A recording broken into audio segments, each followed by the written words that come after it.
Good morning everyone. आज हम बात कर रहे हैं टीएसएन शिक्षा संस्थान अजमेर से BSTC second year paper third. आज हम शुरू करेंगे चर्चशालाएँ। इंग्लैंड की देख रहे थे हम, और इंग्लैंड की चर्चशालाओं के अंतर्गत हम 1811 की देखेंगे कि 1811 के अंतर्गत इंग्लैंड के अंदर राजकीय चर्च के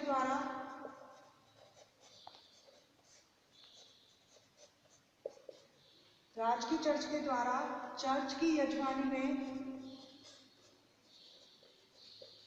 एक शाला खोली गई और उस शाला को नाम दिया गया चर्चशाला। और ये जो चर्चशाला थी, इसको जो मान्यता प्राप्त थी वो मान्यता बाइबल से भी थी और सरकार से भी थी।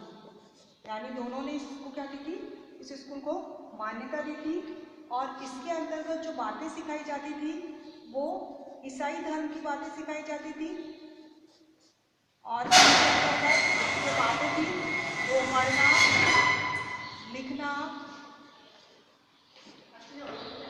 पढ़ना, लिखना और गणित सिखाया जाता था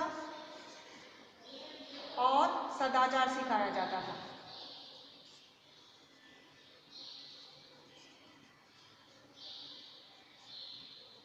यानी इसको सरकार के द्वारा मान्यता प्राप्त थी, बाइबल के द्वारा मान्यता प्राप्त थी। इसमें जो सिखाया जाता था ईसाई धर्म की बातें सिखाई थी। और बच्चा क्या सीखता था, इसके अंतर्गत पढ़ना सीख जाता था, लिखना सीख जाता था, थोड़ी बहुत गणित सीख जाता था और नैतिक चीज़ें, सदाचार सीख जाता था। और इसके अंतर्गत जो चर्च द्वारा क्या होता था, संचालन भी होता था और खर्चा भी होता था। यानी इस चर्चशालाओं का जो चर्च के द्वारा क्या करते थे, संचालन किया गया था, यानी खोला गया था। और इसका खर्चा भी कौन व्यय करता था, चर्च के द्वारा ही किया जाता था। और इसके अंतर्गत जो स्थानीय चर्च के संसाधन के अनुरूप था, यानी जो संचालन था, जो खर्च था, यानी चर्च की जो सुविधाएं थी, जो संसाधन थे, उसी के अनुरूप दिया गया था।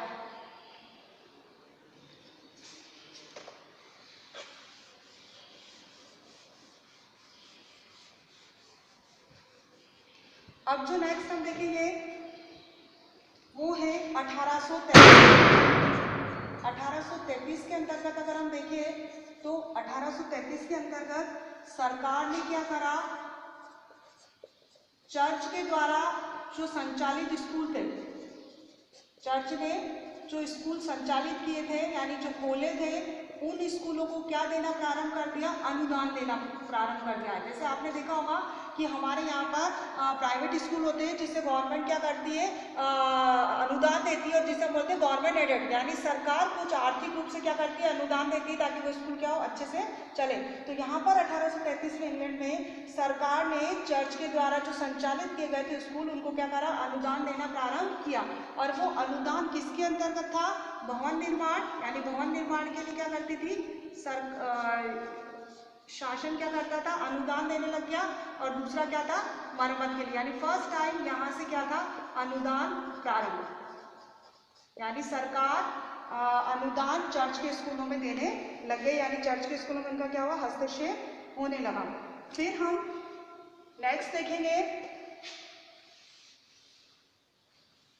1846 ईस्वी के अंदर देखें तो 1846 के अंदर चर्च के जो स्कूल थे, चर्चशालाएं थी, यानी चर्च ने जो स्कूल खोल रखे थे, उनके अंदर सरकार ने क्या करा कि जो शिक्षक थे, यानी जो अध्यापकगण थे, शिक्षकों को क्या दिया, प्रशिक्षण देने लगा, यानी उन्हें ट्रेन कर दिया गया। जो अनट्रेंड शिक्षक थे, यानी जो बीएड नहीं थे या जो अनट्रेंड थे, उनको क्या करा, ट्रेन कर दिया गया, यानी प्रशिक्षण देना क्या करा, प्रारंभ कर दिया।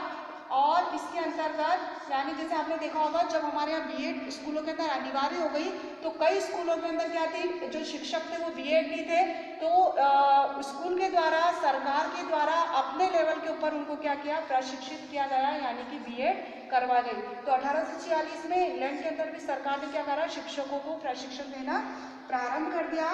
नेक्स्ट इसके अंदर हम ये देख सकते हैं कि शासकीय हस्तक्षेप के बावजूद भी रविवार जो शालाएं थी, रविवार जो स्कूल थे, वो क्या क्या थे, उस पर किसी भी वित्तीय हेल्प नहीं होती थी उसको, कोई भी शासन की तरफ से, सरकार की तरफ से कोई भी क्या थी वित्तीय व्यय नहीं होता था, खर्च नहीं दिया जाता था, लेकिन फिर भी वो क्या थे व्यवस्थित रूप से क्या कर रहे थे, चल रहे थे, यानी अच्छी संख्या के अंदर चल रहे थे, अच्छे व्यवस्थित रूप से चल रहे थे। और वो जो स्कूल चल रहे थे वो खर्चा कौन देता था, वो खर्च चंदे के द्वारा क्या हुआ था, इकट्ठा हुआ था, यानी चंदे द्वारा क्या करते थे, खर्च व्यय मतलब खर्च इकट्ठा करते थे।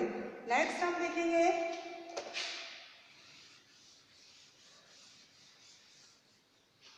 अगर हम 1850 ईस्वी के अंदर देखें तो 1850 के अंदर जो विद्यालय थे यानी जो स्कूल थे, उन विद्यालयों को अंदर जो बच्चे पढ़ते थे यानी जो छात्र पढ़ते थे उनकी संख्या कितनी थी, छात्रों की संख्या 20 लाख। 20 लाख बच्चे विद्यालयों में क्या करते थे, पढ़ने के लिए जाते थे। कब, 1850 के अंदर, इंग्लैंड के अंदर। और अगर हम देखें जो 75% बच्चे थे, छात्र थे, वो कहाँ पर अध्ययन करते थे, रविवार स्कूल के अंदर। रविवार के जो स्कूल होते थे जो अच्छे चल रहे थे उनमें 75% बच्चे क्या करते थे, अध्ययनरत थे, यानी विद्यालय के अंदर स्कूल में पढ़ने के लिए जाते थे। अगर हम 10 लाख ऐसे बच्चे थे इसके अंतर्गत जो किसी भी स्कूल के अंदर क्या करते थे, पढ़ते नहीं थे, यानी किसी भी स्कूल में पढ़ने के लिए नहीं जाते थे।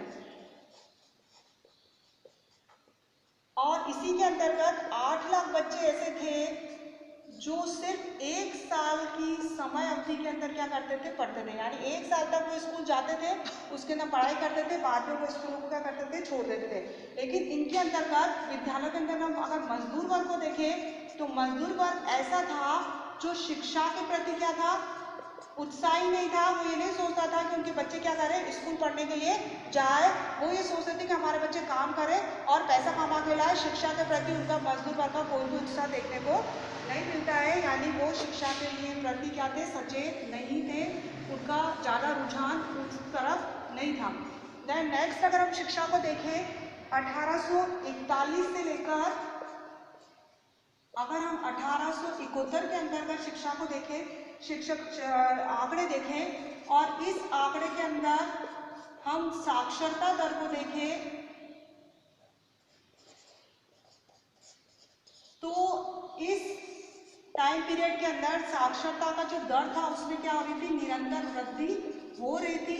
और ये वृद्धि सिर्फ ये नहीं था कि एक वर्ग की थी, चाहे वो महिला हो और चाहे वो पुरुष हो, दोनों की साक्षरता दर में क्या थी, वृद्धि देखने को मिली थी। अगर हम सारणी को देखें, आंकड़ों को देखें तो 41 से लेके 71 के अंदर क्या था, यहाँ पर शिक्षा के स्तर में क्या आया था, वृद्धि आई थी। नेक्स्ट अगर हम देखें 19वीं और 20वीं सदी को देखें जो हम पहले पढ़ चुके हैं। 19वीं और 20वीं सदी के अंदर इंग्लैंड के अंदर 3 वर्ग थे। सबसे पहला था अभिजात्य वर्ग, दूसरा था मध्यम वर्ग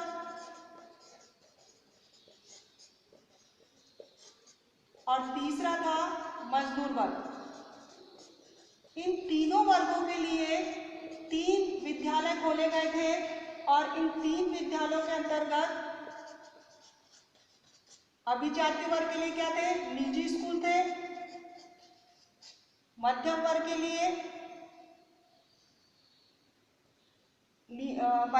लिए ग्रामर शालाएं थी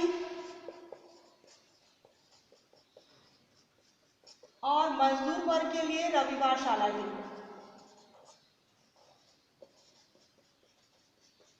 और शासन के द्वारा इन तीनों को मजबूत करने के लिए, यानी इनकी स्कूलों को तीनों को मजबूत करने के लिए, इन वर्गों को मजबूत करने के लिए शासन ने क्या करा था, जो 3 आयोग बनाए थे,